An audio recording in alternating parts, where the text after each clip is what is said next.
नमस्कार, आप देख रहे हैं न्यूज़ 24। मेरे यानी नवजोत सूदन के साथ। दिल्ली में अपराध और विवादों को रोकने के लिए पुलिस ने अब हाईटेक वैन का रुख किया है। इसी के मद्देनजर दिल्ली पुलिस ने वैन जंतर मंतर पर तैनात कर दी है। इस एडवांस गाड़ी में कई सेंसिटिव सीसीटीवी कैमरे लगाए गए हैं जो लोगों की हरकतों पर पैनी नजर रखेगी। और क्या है ये ईशना वैन की खासियत, देखिए इस रिपोर्ट में।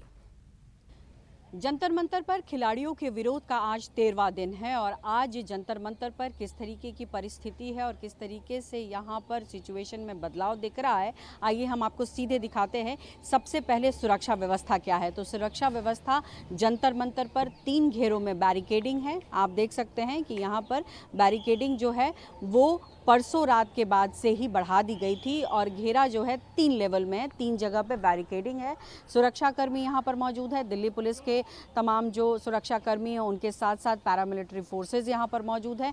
इसके साथ ही अगर हम घेरे की बात करें तो घेरे के बाद आ जाता है कि आज जो बड़ा बदलाव दिखाई पड़ रहा है वो ये बड़ा बदलाव है कि अब जो एंट्री है वो एक जगह से कर दी गई है। यानी कि अब अगर आप जंतर मंतर से एंटर करना चाहते तो वहाँ से नहीं होगा, अब एंट्री जो है जनपद के साइड से होगी और वो भी प्रॉपर चेकिंग के साथ। सबसे पहले मैं इस वैन की बात करूं तो इस वैन के ज़रिए जो है दिल्ली पुलिस अब कैमरों के नज़र से निगरानी रखेगी। ये इक्षणा दिल्ली पुलिस की वैन है और ये नई तकनीक की वैन है जो दिल्ली पुलिस के बेड़े में बहुत ही कुछ ही समय पहले कहा जाए तो शामिल हुई है। इसका काम ये है कि ये जो वैन है वो कैमरों के ज़रिए कई किलोमीटर तक नज़र रखेगी कि कहाँ किस तरीके की गतिविधियाँ हो रही हैं।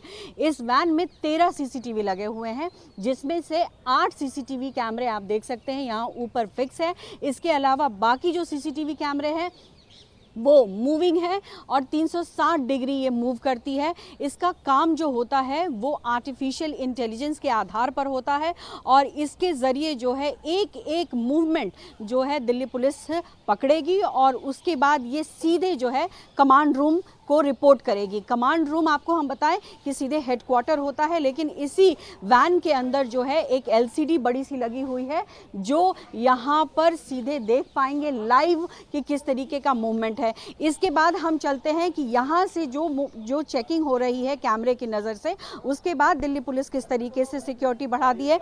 अब यहाँ से एंट्री की जाएगी। एंट्री में जाहिर तौर पर मेटल डिटेक्टर लगाया गया है। मेटल डिटेक्टर जो है वो एक एक चीज़ों को चेक करेगा। जो महिलाएं होंगी वो यहाँ पर अपना चेकिंग कराएंगी। चेकिंग कराने के बाद यहाँ से आप एंटर करते हैं, आपको आई कार्ड दिखाना होगा। चूँकि इस वक्त जो है काफ़ी कम संख्या में लोग हैं तो ऐसे में इस वक्त जो है हमें परमिट किया गया है। हमने पहले ही आई कार्ड दिखा दिया था इनको।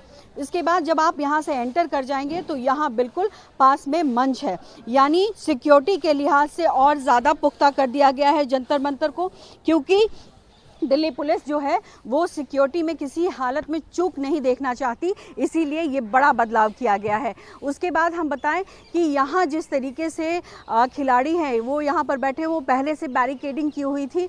यहाँ भी अंदर जाने के लिए दिल्ली पुलिस के जो सुरक्षाकर्मी हैं उनसे परमिशन ही लेकर अंदर जाया जा सकता है। दूसरी तरफ जो सड़क है जो जंतर मंतर की तरफ से जाता है उस सड़क को बंद कर दिया गया है। वहाँ अभी एंट्री फ़िलहाल नहीं है, लेकिन आपको हम तस्वीरें दिखा रहे हैं कि अभी सुबह का वक्त है। यहाँ पर जो खिलाड़ी हैं वो मौजूद नहीं है, लेकिन जिस तरीके से कल सुप्रीम कोर्ट का निर्देश आया और निर्देश आने के बाद ये कहा गया कि जो उनकी मांग थी FIR दर्ज होने की वो FIR दर्ज हो चुका है। पुलिस कार्रवाई कर रही है, जांच कर रही है और ऐसे में अब जो है मामला निरस्त किया जाता है और अगर खिलाड़ियों को लगता है कि और भी उनकी कुछ मांगे हैं तो वो निचली अदालत की तरफ रुख कर सकते हैं। यानी स्पष्ट था कि जिस तरीके का डायरेक्शन सुप्रीम कोर्ट ने दिया उससे ये था कि जो उनकी मांगे थी वो सुनी गई, लेकिन साथ ही साथ खिलाड़ी ये भी चाहते थे कि जो समिति जांच कर रही है उसकी भी निगरानी हो, लेकिन सुप्रीम कोर्ट ने इसको नहीं माना और कहा कि तमाम जो और समस्याएं हैं उसके लिए आप निचली अदालत का रुख करें। तो ऐसे में जो खिलाड़ी हैं वो अब मन बना रहे हैं निचली अदालत में जाने का, वहां याचिका लगाने का। साथ ही साथ जिस तरीके से पूरा मामला जो है राजनीतिकरण की तरफ बढ़ रहा है और जिस तरीके से आरोप और प्रत्यारोप हो रहे हैं उसको लेकर भी खिलाड़ियों ने स्पष्ट किया कि इस मंच से राजनीति ना हो, इसका राजनीतिकरण ना हो। और इसीलिए उनके साफ तौर पर यह कहना था कि हम किसी उद्देश्य से, किसी मांग को लेकर बैठे हैं और ऐसे में जब तक ब्रजभूषण शरण सिंह के खिलाफ कार्रवाई नहीं हो जाती है तब तक उनका प्रदर्शन और धरना जारी रहेगा। कैमरा पर्सन हरविंदर ढिल्लन के साथ पल्लवी झा, दिल्ली न्यूज़ 24। नमस्कार, मैं हूं मानक गुप्ता। अगर आपको हमारा ये वीडियो पसंद आया हो तो इसे लाइक और शेयर जरूर करें और हां, हमें सब्सक्राइब और फॉलो करना ना भूलें ताकि आप देश और दुनिया की कोई खबर मिस ना करें। तो जुड़े रहिए हमारे साथ और देखते रहिए न्यूज़ 24।